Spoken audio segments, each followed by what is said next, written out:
Luka paling fatal berada di lehernya, sebuah tebasan yang hampir memenggalnya guys ya. Hasil otopsi menunjukkan bahwa si Cherry ini melakukan perlawanan yang sangat sengit demi mempertahankan nyawanya. Assalamualaikum warahmatullahi wabarakatuh. Hai halo, selamat datang kembali di my YouTube channel. Gimana kabar kalian hari ini guys? Semoga kalian selalu dalam keadaan sehat, selalu diberkahi dengan kebahagiaan dan rezeki yang melimpah. Video kali ini aku akan mengajak kalian kembali ke tahun 1966, terbang ke California. Gimana guys? Mau kan? Dimana pada tahun ini ada sebuah kasus yang menimpa seorang gadis cantik yang ceria dan dikelilingi oleh orang-orang yang menyayanginya guys. Namun sesuatu terjadi sama gadis cantik ini. Gimana? Apa kalian penasaran dengan kisah ini guys? Kalau kalian penasaran dan udah siap buat dengar cerita ini, langsung aja kita ke cerita selengkapnya.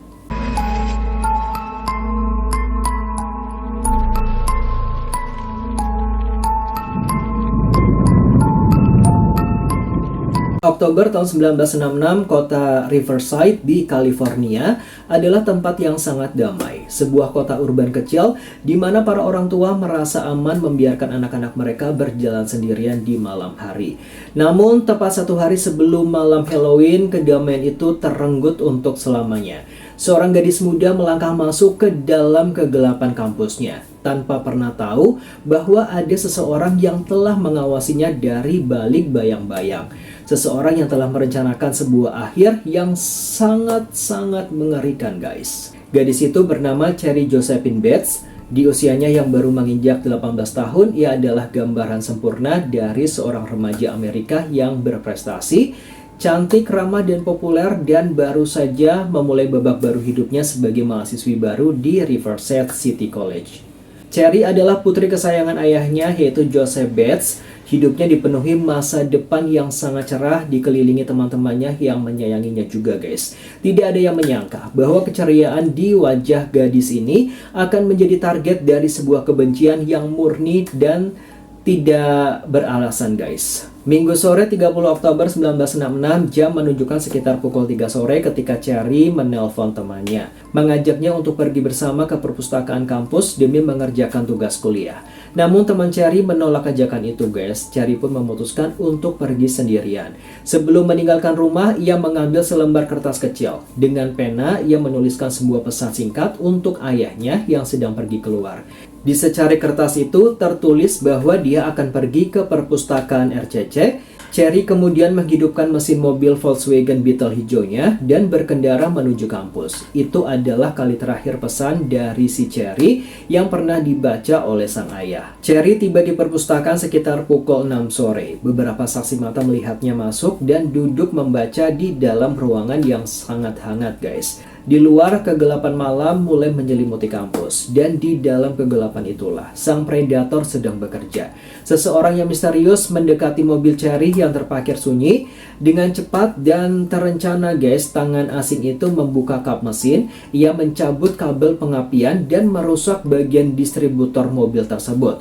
Sebuah sabotase yang sangat dingin. Sang pembunuh tidak langsung menyerang Cherry di dalam gedung. Ia memilih untuk menjebaknya, membiarkan mobil itu menjadi umpan agar si Cherry tidak bisa pergi kemana-mana. Tepat pukul 9 malam, perpustakaan kampus ditutup guys. Cherry keluar membawa buku-bukunya, berjalan membelah angin malam menuju tempat mobilnya terparkir. Ia masuk ke dalam mobil, memasukkan kunci, dan mencoba menyalakan mesin. Tapi nihil, mesin itu hanya terbatuk ya, tanpa bisa menyala guys. Di tengah kepanikan dan kebingungan gadis muda itu, sebuah bayangan mendekat. Sosok pria asing atau mungkin seseorang yang dikenalnya muncul dari kegelapan guys. Dengan nada bicara yang berpura-pura ramah dan menolong, pria itu menawarkan bantuan. Ia berhasil meyakinkan Cherry untuk keluar dari mobilnya, memancingnya berjalan menjauh dari area parkir yang terang menuju sebuah gang tanah yang gelap di antara dua rumah kosong di area kampus. Di gang yang gelap gulita itulah bantuan yang dijanjikan berubah menjadi mimpi buruk yang paling kejam.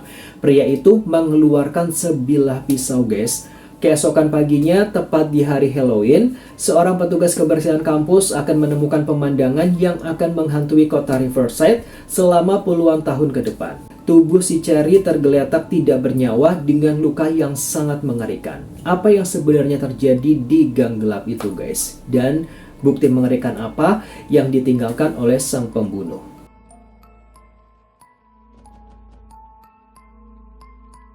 Senin pagi, tepat di hari Halloween tahun 1966, kota Riverside terbangun dalam sebuah mimpi buruk. Di sebuah gang tanah sempit di dekat perpustakaan kampus, seorang petugas kebersihan menemukan tubuh si Cherry terbujur kaku guys. Ia tewas dalam kondisi yang sangat mengerikan dikelilingi oleh genangan darahnya sendiri. Pembunuhan brutal itu langsung memicu kepanikan massal di seluruh kota guys. Polisi segera menutup area kampus dan mengerahkan tim investigasi terbaik mereka. Detektif tahu sang pembunuh telah melakukan aksi yang sangat rapi. Namun, sepandai-pandainya pelaku bersembunyi ya, kegelapan malam selalu menyisakan jejak yang tertinggal. Ketika tim forensik memeriksa tubuh Cherry, mereka menemukan tingkat kekejaman yang luar biasa. Gadis muda itu telah diserang dari depan dan juga belakang. Maaf ya guys, ini benar-benar sangat mengerikan ya. Ia dipukul di bagian kepala secara brutal, lalu ditikam berkali-kali di bagian dada dan juga perut menggunakan sebilah pisau pendek. Luka paling fatal berada di lehernya, sebuah tebasan yang hampir memenggalnya guys ya. Hasil otopsi menunjukkan bahwa si Cherry ini melakukan perlawanan yang sangat sengit demi mempertahankan nyawanya. Di bawah kuku jarinya, tim forensik menemukan jaringan kulit dan rambut, sebuah bukti mutlak bahwa Cherry sempat mencakar wajah atau lengan sang pembunuh sebelum ia menghembuskan nafas terakhirnya. Di sekitar lokasi penemuan jasad, para detektif menemukan 3 bukti fisik yang sangat krusial. Bukti pertama adalah seutas jam tangan murah bermerek Timex dengan tali berbahan kulit. Jam tangan itu telah putus dari pergelangan tangan sang pembunuh saat pergulatan terjadi guys. Kacanya retak dan jarum jamnya berhenti tepat pada pukul 12.24 malam. Angka ini memberitahu polisi waktu yang sangat akurat ketika nyawa Cherry dihabisi. Bukti kedua adalah jejak sepatu boot di atas tanah berlumpur guys. Menggunakan cetakan gips, polisi mengidentifikasi bahwa itu adalah jejak sepatu boot militer tipe Lehigh yang biasa digunakan oleh personil angkatan laut atau pekerja galangan kapal guys. Dan bukti ketiga adalah seberkas rambut misterius yang tersangkut di tangan Cherry yang dipastikan bukan milik si korban. Penyelidikan kemudian bergeser ke area parkir perpustakaan guys, tempat mobil Volkswagen milik Cherry berada. Saat mekanik kepolisian memeriksa mesin mobil tersebut, mereka menemukan konfirmasi dari teori sabotase. Kabel koil pengapian sengaja dicabut dan kabel distributornya dipotong dengan sangat rapi menggunakan alat pemotong khusus. Ini membuktikan bahwa pembunuhan ini bukanlah aksi spontan atau perampokan yang gagal. Sang pelaku adalah orang yang sangat dingin, terencana, dan paham betul nih guys tentang anatomi mesin mobil. Ia sengaja melumpuhkan kendaraan Cherry, menunggu di dalam kegelapan dan memposisikan dirinya sebagai seorang pahlawan penyelamat palsu yang menawarkan tumpangan guys, sebelum akhirnya menggiring mangsanya menuju gang kematian. Semua bukti fisik telah dikumpulkan, polisi Riverside merasa mereka sudah sangat dekat untuk menangkap pelaku ya melalui sampel rambut, jejak sepatu, dan jam tangan yang tertinggal. Namun sebulan setelah pemakaman Cherry, sebuah kejutan besar membalikkan seluruh jalannya investigasi. Kantor kepolisian Riverside dan surat kabar lokal menerima sebuah amplop misterius tanpa nama pengirim. Di dalamnya terdapat sepucuk surat ketikan mesin tik yang sangat dingin, sebuah surat pengakuan dari sang pembunuh yang menyatakan bahwa Cherry Jo Bates bukanlah korban pertamanya dan dipastikan bukan yang terakhir. Surat mengerikan apa yang dikirimkan oleh sang pembunuh ini guys? Kita akan bahas sesaat lagi, tapi sebelum aku lanjut ke ceritanya, aku mau ingetin kalian sebentar ya, buat support terus channel ini agar lebih berkembang dengan cara like, komen, dan juga subscribe. Terima kasih banyak buat kalian yang udah subscribe channel ini. Semoga kalian selalu diberkahi dengan kebahagiaan dan rezeki yang melimpah guys.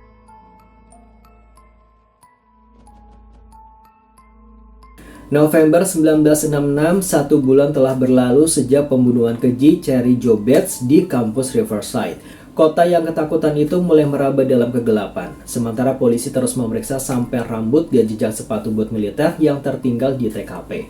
Namun, tepat ketika penyelidikan mulai menemui jalan buntu, guys, sang pembunuh memutuskan untuk keluar dari bayang-bayang. Bukan dengan menyerahkan diri, melainkan dengan mengirimkan teror baru melalui sebuah amplop misterius. Sebuah surat pengakuan yang sangat dingin, yang diketik dengan sangat rapi dan dikirimkan langsung ke kantor polisi serta media lokal. Teror psikologis ini baru saja dimulai. Pada tanggal 29 November 1966, kantor kepolisian Riverside dan harian Riverside Press Enterprise menerima sebuah surat tanpa nama pengirim, guys. Surat itu diberi judul yang sangat lugas, The Confession atau pengakuan. Di dalamnya, sang pelaku menuliskan detail yang membuat bulu kuduk berdiri, guys. Dengan nada yang sangat angkuh dan tanpa penyesalan, ia mengetik Cherry Jo Bates berdarah-darah. Ia cantik, tapi sekarang ia sudah mati. Surat itu juga menjelaskan bagaimana pelaku merusak mesin mobil Cherry, menawarinya bantuan, lalu menggiringnya ke gang yang sangat gelap. Detail-detail ini sangat spesifik dan akurat, membuktikan bahwa surat itu bukanlah sebuah lelucon, melainkan benar-benar ditulis oleh tangan sang penjagal. Melalui surat itu, sang pelaku juga mengungkap motif mengerikan di balik aksinya, guys. Ia mengaku membunuh Cherry sebagai bentuk balas dendam atas penolakan-penolakan yang pernah ia terima dari wanita lain di masa lalunya.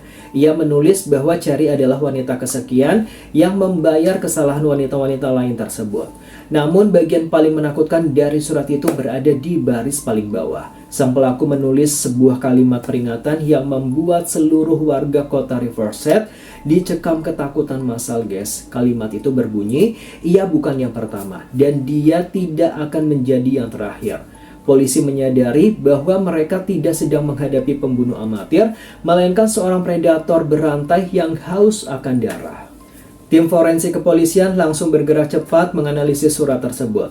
Melalui pemeriksaan grafologi, mereka menemukan bahwa surat itu diketik menggunakan mesin tik bermerek Royal dengan jenis huruf yang sangat spesifik, kemungkinan besar diproduksi untuk kebutuhan militer atau perkantoran lama, guys. Polisi juga menemukan sebuah cap jempol yang samar ya di pojok kertas amplop. Harapan sempat membumbung tinggi, polisi memeriksa cap jempol tersebut ke seluruh pusat data militer dan kepolisian setempat. Namun teknologi tahun 1960-an memiliki keterbatasan. Identitas pemilik cap jempol itu tidak pernah berhasil terungkap, membuat surat tersebut tetap menjadi sebuah teka-teki yang tidak terpecahkan. Surat pengakuan itu telah mengubah total arah penyelidikan kasus Cherry Jo Bates, guys. Namun misteri ini baru saja membuka gerbangnya yang paling gelap. Beberapa tahun kemudian, ratusan kilometer dari kota Riverside, seorang pembunuh berantai misterius mulai meneror wilayah utara California.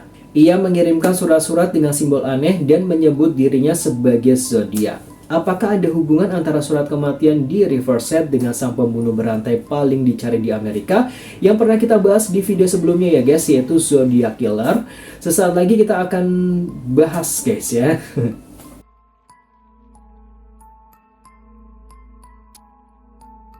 Tahun 1969, 3 tahun setelah kematian tragis Cherry Jo Bates di Riverside, sebuah teror baru melanda wilayah utara California. Seorang pembunuh berantai misterius yang menamakan dirinya Zodiac mulai menghabisi pasangan muda secara acak dan mengirimkan sandi-sandi rumit ke media massa. Awalnya polisi mengira ini adalah dua kasus yang sama sekali terpisah karena jaraknya yang sangat jauh. Namun seorang jurnalis investigasi yang jeli, guys, mulai menghubungkan titik-titik kegelapan yang selama ini terabaikan. Sebuah teori mengejutkan pun lahir. Mungkinkah pembunuh Cherry Jo Bates di Riverside sebenarnya adalah aksi pertama dari sang pembunuh berantai paling dicari di Amerika?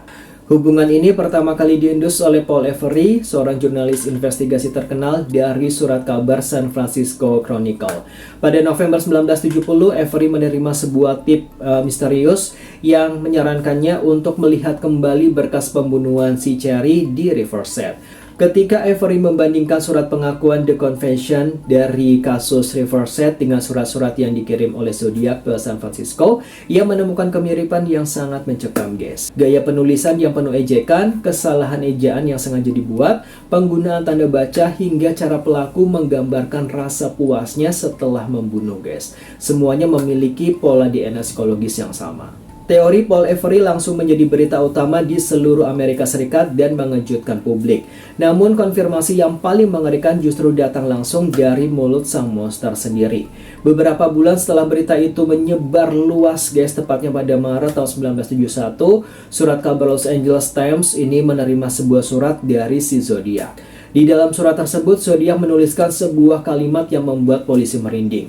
Ia menulis, "Saya harus memberi pujian kepada polisi karena mereka berhasil mengendus aksi saya di Riverside. Tapi mereka hanya menemukannya mudah, masih ada banyak korban lainnya di luar sana." Pengakuan tertulis ini seolah menjadi stempel bahwa sang Zodiac memang pernah berjalan di kegelapan kampus Riverside. Meskipun Zodiac telah mengklaim pembunuhan Cheri Jo Bates sebagai bagian dari aksinya, kepolisian Riverside justru bersikap skeptis guys. Penyelidik forensik Riverside menemukan beberapa perbedaan mendasar. Zodiac dikenal selalu menggunakan senjata api untuk mengeksekusi korbannya di dalam mobil, sementara pembunuh si Cheri menggunakan pisau dengan metode sabotase mesin. Beberapa detektif menduga bahwa Zodiac hanyalah seorang oportunis yang gemar mencari perhatian media, yang sengaja mengklaim kasus pembunuhan terkenal di Riverside agar dirinya terlihat jauh lebih menakutkan dari yang sebenarnya. Perdebatan ini memecah fokus investigasi, membiarkan kebenaran sejati tetap terkunci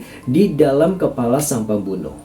Apakah Zodiac benar-benar membunuh Cheri atau ia hanyalah seorang pembohong yang haus ketenaran? Di tengah perdebatan yang membingungkan ini, sebuah bukti baru yang jauh lebih mengerikan ditemukan di tempat yang sama sekali tidak terduga. Bukan di gang gelap, bukan di dalam mobil, melainkan tertulis di atas sebuah meja kayu di dalam perpustakaan kampus tempat si Cheri menghabiskan malam terakhirnya. Sebuah puisi kematian yang diukir dengan keputusasaan dan ditandatangani dengan inisial yang misterius. Rahasia mengerikan apa yang tersembunyi di atas meja perpustakaan itu?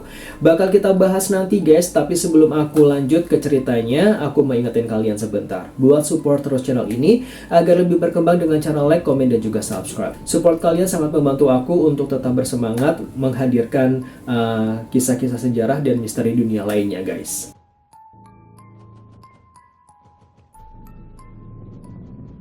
Tahun 1970, perdebatan tentang apakah Cheri Jo Bates adalah korban pertama dari pembunuh berantai Zodiac masih terus membakar ingatan publik guys. Polisi dan jurnalis saling beradu argumen di balik meja kerja mereka. Namun di tengah pusaran teori yang membingungkan tersebut, sebuah penemuan tidak terduga terjadi di dalam perpustakaan tempat si Cheri menghabiskan jam-jam terakhir hidupnya. Sebuah bukti fisik tersembunyi yang selama bertahun-tahun luput dari pandangan mata. Bukti itu tidak tertinggal di luar, melainkan terukir abadi di atas sebilah meja kayu belajar ya, menceritakan sebuah hasrat membunuh yang teramat gelap. Seorang petugas kebersihan yang sedang memindahkan perabotan lama di perpustakaan Riverside City College tanpa sengaja membalikkan sebuah meja kayu belajar. Di bagian bawah permukaan meja tersebut, ia tersentak melihat coretan yang tidak biasa. Itu bukanlah coretan iseng mahasiswa pada umumnya guys. Menggunakan alat tajam, kemungkinan sebilah pisau kecil atau paku, seseorang telah mengukir sebuah puisi yang sangat mengerikan dengan tekanan yang sangat kuat. Polisi segera dipanggil ke lokasi. Ketika para detektif membaca bait demi bait yang terukir di kayu tua itu, mereka menyadari bahwa mereka sedang melihat ke dalam isi kepala seorang psikopat. Puisi itu diberi judul yang sangat kelam, Bosan Hidup atau Enggan Mati. Isinya menggambarkan fantasi brutal tentang pembunuhan seorang gadis muda guys. Pelaku menulis tentang bagaimana rasanya mengawasi mangsanya, memotong lehernya, dan melihat gaun putih gadis itu ternoda oleh darah yang mengalir merah. Kalimat terakhir dari puisi itu berbunyi sangat dingin. Pangkas hidupnya, dia sekarang sudah tidak lagi menolak. Di akhir bait terdapat sebuah guratan inisial kecil yang menyerupai huruf RH. Keberadaan puisi ini di dalam perpustakaan kampus bukanlah sebuah kebrutalan. Ini adalah tempat di mana si Cheri berada sebelum ia dijebak dan dieksekusi malam itu. Pakar tulisan tangan kepolisian Sherwood Morrill yang merupakan salah satu ahli forensik top di California langsung dipanggil untuk memeriksa meja tersebut. Setelah melakukan analisis secara mendalam, Morrill mengeluarkan pernyataan yang sangat mengejutkan. Ia meyakini dengan tingkat akurasi tinggi bahwa ukiran puisi di meja tersebut dibuat oleh orang yang sama dengan yang menulis surat-surat Zodiac. Tekanan penulisan, kemiringan huruf, dan cara pelaku membentuk kata-kata memiliki kesamaan yang tidak bisa dibantah, guys. Namun, tim penyelidik Riverside tetap menolak mentah-mentah teori ini. Mereka percaya puisi itu ditulis oleh mahasiswa lokal yang sedang depresi, bukan oleh pembunuh berantai dari utara itu, guys. Perdebatan pendapat ini lagi-lagi mengaburkan jejak sang pelaku sejati. Puisi di atas meja telah menjadi saksi bisu bahwa maut memang sudah mengintai si Cherry Jo Betts, bahkan sebelum ia melangkah keluar dari perpustakaan malam itu, guys. Kini puluhan tahun telah berlalu, dan misteri ini mendekati babak akhirnya. Polisi sebenarnya sempat memiliki satu nama, seorang tersangka utama yang sangat kuat yang mengenal si Cherry, memiliki latar belakang militer, dan berada di kampus pada malam mengerikan itu, guys. Siapakah sosok pria misterius ini dan mengapa kasus ini tetap membeku ya sebagai salah satu cold case terbesar dalam sejarah, guys? Saksikan di segmen berikutnya.